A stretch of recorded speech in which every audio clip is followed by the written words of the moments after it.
Hi there everybody and welcome to Duncan's Reviews, and on this particular video we're going to review this device that I've just bought, which is the RTL-SDR version 3. Now there's two different colours to these. There's the black version and there's also a silver version. The newer versions that they've released of the version 3 are black, and the kind of older ones are a silvery colour, which I'll put on screen for you also. So what this is, it's an SDR, which is a software defined radio, which basically means the radio is controlled and managed via software, but it still needs a traditional antenna plugging in. So there we have the antenna socket end there, and on this end we have a USB end, which most people are going to be familiar with, and the USB end obviously plugs into the PC. Now the gold end there, which is the antenna, the end on the antenna there is what's called an SMA connector. Now you're probably not familiar with these type of connectors, but they are sort of like a very small connector. That's probably one of the reasons they're on this dongle, because the dongle itself is only very small. It's only a little bit bigger than what you'd expect to see for the size of something like a USB stick or something. They're not much bigger at all. So what you've got to do is depending on the type of cable you're getting for your aerial and things like that, you may need an adapter, to convert this SMA to a different type of connector, which you can buy from eBay, Amazon, etc. They are very cheap, and I'll cover that a little bit later on in this video. So that's that end. The USB end, again, just standard USB. You can plug it straight into your PC and it will work. Now this particular dongle covers a frequency range of 500 kilohertz to 1.75 gigahertz. Now you can't really get one aerial to cover that entire bandwidth. Anything below 30 meg roughly is what is known as the HF band, and then you've got above 30 meg, which is UHF, VHF and satellite bands. You can have a lot of different aerials. Now personally I have two aerials.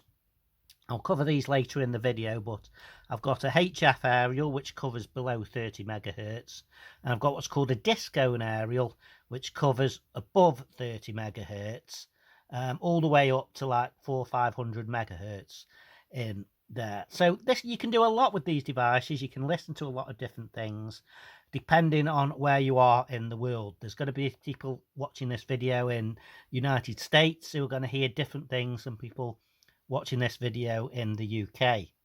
One thing to be careful about as well when you buy these RTL-SDR dongles is there is a lot of fakes around. Please take a look at the official website, rtl-sdr.com. It shows you on there how to identify the fakes. Now the fakes do work. I know people that have got the fakes, but it is always best to buy the genuine one, as you can get a lot of problems with the particular fake type dongles. So yeah, that's what this dongle looks like. Well, I was going to show you with a ruler, but I can't find a ruler straight away at this minute. But there's a comparison with just a normal USB stick. So they're very small, and it's ideal size, really. No bigger, as you can see, than a normal standard size USB stick. So now moving on, I just want to tell you a little bit about the software and what type of software you can use and what you can do with the software. Now, I'm not actually reviewing the software because you can use all sorts of different software packages with these dongles. You don't have to use one set software package. There's different ones that you can use. Most of them are free. They do take a little bit of configuring with installing drivers to get the USB device to work. Well, this video is just really a basic overview of the dongle itself and not really the software. But I will sort of show you the software as well later on in the video.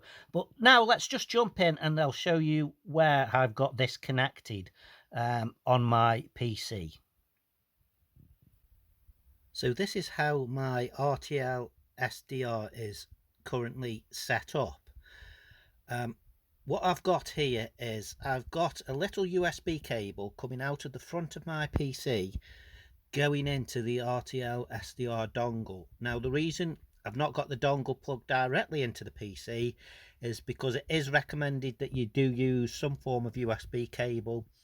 It kind of helps reduce interference and things like that. I haven't noticed that much of a difference myself. It's a little bit easier just having it at the side of the PC for me, but that is the recommendation.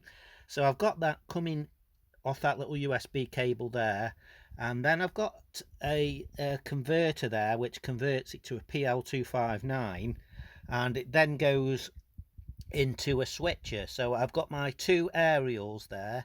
The DIS is the discone, which is kind of anything above 50 meg, and the HF is obviously a HF band aerial, that's anything below 30 meg. So if I'm listening to HF, then I'll switch to HF aerial. If I'm listening to anything sort of above 50 meg, then I'll switch to my discone. Now, interestingly enough, my discone does actually still cover the HF band, and in some places there's not a lot of difference on the signal, but I always do switch to my actual HF aerial, which is an aerial basically in the loft. It's a wire going around my loft. That's all that HF aerial is. It's quite a long wire. It's a balanced long wire, so it's split in half. It's two 10-meter lengths going different ways around the loft. So I get pretty good coverage on HF doing it that way. But yeah, that's how I switch. So I don't have to keep unplugging my antennas and plugging them into the dongle every time you want to switch bands and things like that.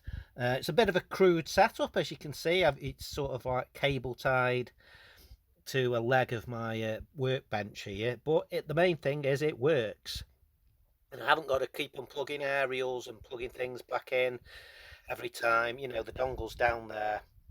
If I want to listen to HF, I just flick to the HF band, flick the switch up there, and I'm on my HF aerial. So yeah, that's how I've got my aerials set up. Obviously, I did mention you do need these adapters or some form of adapters to get the thing working, because like I say, it's not a PL259 connector on the actual dongle itself, so you need to convert the dongle. Well, you need to convert the aerial basically to the type that you're using. In this case, it's PL259 on the antenna switcher. So I just want to show you the software I like to use. This is called SDR Sharp, and we're on the HF band here at the moment, looking at Shannon Volnet, which is like weather broadcasts, down on 5 odd megahertz. I've got a few stations saved here. WFAX, that's a weather fax service that I can decode with third-party software. Allows me to decode that. Just having a flick through some of the bands here. We're up on 8 meg at the minute on AM mode.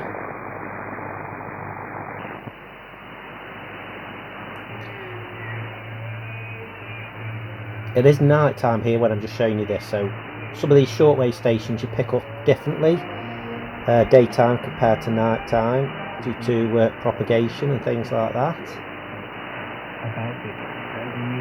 You're looking at some China Radio International there.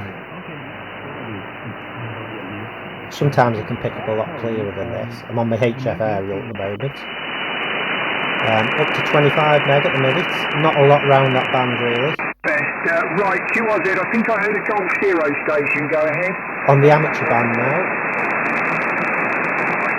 The 40 metre amateur band, 7 meg mode LSB, lower side band.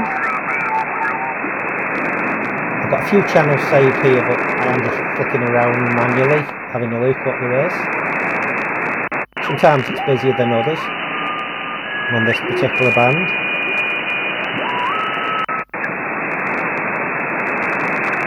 You can see the signal going up and down, that's what I'm I'm looking for. Obviously people are talking and you can sometimes only hear one side of the conversation. Turn it down a bit. Can you turn it down? Ah, what's it eating it? How's that now? See, I can free tune, like manually just move the mouse and tune, or I can use my select memories, or I could scan a frequency range if I wanted to. I quite like 7 MHz band, the 40 metres, because there's a lot of amateur stuff down there to listen to. Amateur radio. A lot of different amateur radio bands as well, other than that one.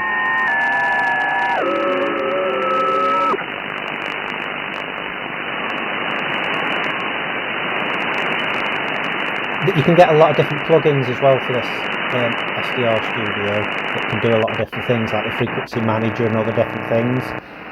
So it is a good piece of software. And obviously I've got loads of stations saved in the frequency manager in the middle there, or you can scan manually. Looking down on 2 meg, there's not a lot down here. I'll try and drop down to some of the lower bands in a moment, like medium wave and long wave, but again you can't really pick a lot up. It's a funny time of night for that type of stuff at the moment. There's not a lot left on medium wave at all nowadays, particularly since some of the most common stations went off the medium wave band. So you can pick a little bit up, not a lot, in the lower bands. We're right down at the bottom here, just below the long wave band.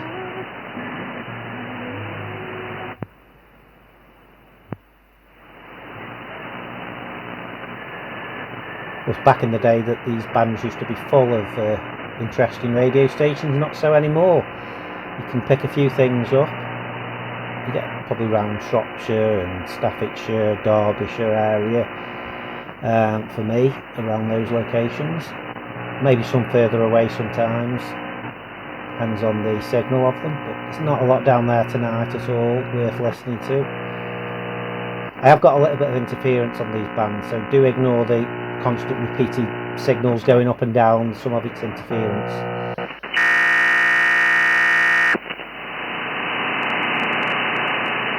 Let's go flick around a few other bands now. Weather facts here, that's in Germany, that one I was just showing you there. Very quickly, weather facts in Germany. You need specialist software to decode that, but you can decode it. I've done quite a bit of decoding of weather facts. I'll put an image on screen of a weather facts if I can find one for you now. They're basically like a fax sent over radio, so they are quite interesting. Weather reports and things. There's a lot of like Morse code and RTL and all sorts of signals down here. You can decode them with specialist software again.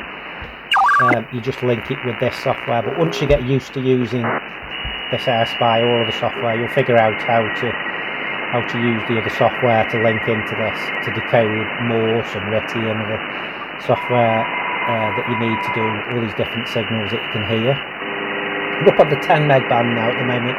Not a lot up here really. Sometimes you can get a bit of Morse and things like that. We're up on 11 meg. I've got a plug in there that tells you what station you're at. If it can find it, it'll tell you. So there we go. Shows you where the transmission site is as well as the station that you're looking at. So you can see some of these shortwave stations quite far away, Romanian and things like that, considering I'm based in the UK.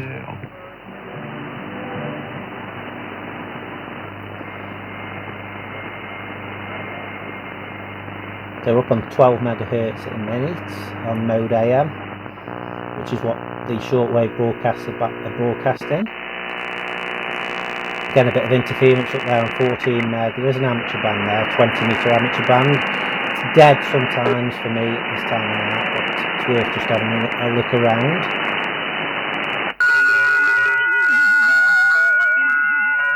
So I was on LSB now, need to switch to AM for the correct mode, but I think that's China Radio International.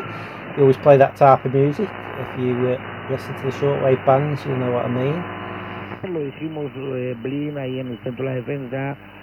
Sabio es el jugador diferente, muy rápido que hizo la jugada del primer gol. I'm not sure the language of this. It's not picked the station ID up, so por el otro lado.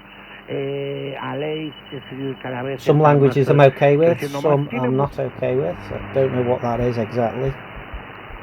Muy pronto, pero sí da la sensación de que el Girona Again, just flicking around the band here. 17 meg band. It's an amateur band there, 17 litres amateur band. Again, sometimes you can pick stuff up on the amateur bands, they're quite good.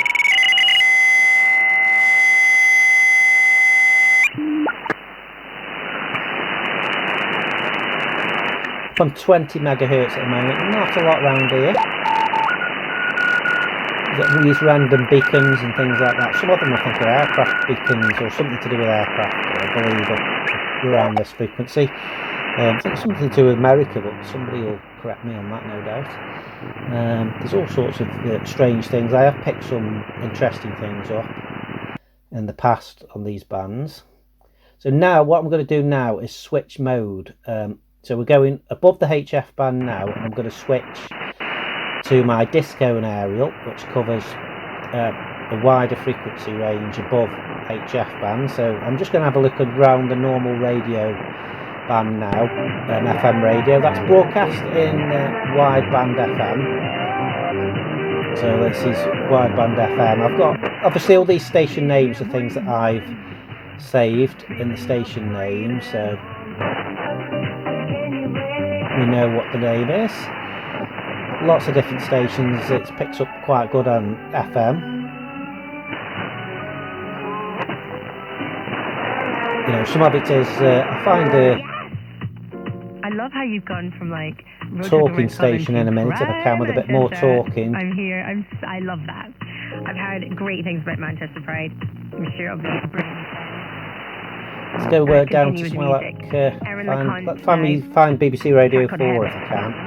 It's usually some talking. It's further down.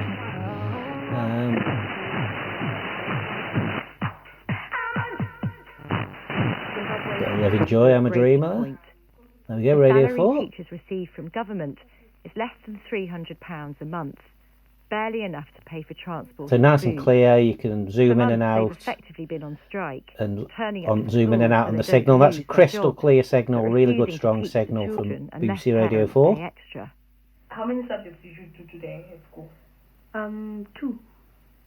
I'm just hiding the graphic at the bottom. So what a good strong signal looks like on wideband FM, BBC Radio 4 there. There's a lot more you can listen to. Obviously, nowadays you can't get things like the police and things like that. It's because they're all on airwave, which is scrambled, so we can't get the police. There is other PMR radio stuff. If you're close to a city centre, go up on the 400 megahertz band on FM, and you'll get quite a lot of stuff up there. Like shops and all sorts of two-way radio stuff. But where I am, I'm out the way. I'm not near a city centre or a town centre as such, so I can't really pick that up. But if you happen to live, let's say, in Manchester, Birmingham or London city centre, you're going to be well in on stuff like that on that band, higher 400 meg band. Just go onto the air band now here. Now flight level 290. I've got some of the aircraft and that saved. Now it doesn't matter where you are in the UK with the aircraft. I'm in central UK and you notice I've got Scottish control there. It's because they've got like repeaters around the country. Scottish hello, Ryanair 51 Juliet X-ray, flight level 340-290 when ready, Atlanta. Ryanair 51 Juliet X-ray, Scottish control, roger, wind able to 300 knots. So I can pick Cheshire up 300 knots. there, and I'm sort of like in sort of Staffordshire area, so I'm getting Cheshire, which is quite good. It's a county apart from where I am. 18580, just speed 805. So, you know, I can get Scottish, Birmingham, London, Manchester, all around the UK. Leveling 8,000 feet. Look at Manchester. There now. You probably see them in menu there. I've got different airports. 23 right, say Gulfstream G650. They are quite interesting to listen to, the planes, sometimes. 10 flight level 60 and lead Mersey heading 090, jet speed 805. Okay, that's one of the Manchester controls. And then we've got Manchester Tower there saved as well on the right. But because aircraft are so high, you know, you can hear them quite well. And they've got all these repeaters around the country for the airports, so yeah, you can pick up all these different airports. Their own repeater sort of thing. You can pick the London, Scottish, through the Liverpool, everywhere. There's other ones I haven't even got saved, you know, but I don't listen to them a lot, but they are interesting, you know, if you're into your aircraft thing, and just curiosity really of what you can hear. It is quite interesting to just have a flick around the band and just see what you can hear. So yeah, that's using a disco and aerial up on around anything above 120 megahertz to about 140 you can get aircraft. And they transmit on the AM mode as well, so that's what you need to set it to. You've got the different modes there: AM, FM, narrowband FM, wideband FM, LSB, USB. It's going to be a entirely different video to go over what the modes mean and how you set everything up. I just wanted to show you the software and what the RTL-SDR dongle can do. You can, you know, decode shortwave. You can decode a Morse code. You can decode RTTY. You can decode weather satellite pictures. You know, I decode weather satellites with mine, and I'll just put you an image on screen of some of the stuff I do with decoding NOAA satellites as well for you. It's absolutely brilliant what you can do with these dongles and other software that interlinks with them. So yeah, thanks for watching this video. If you've got any questions, please let me know. Like I say, this isn't a review of the software, but it is a review of the dongle. Thanks for watching, everybody.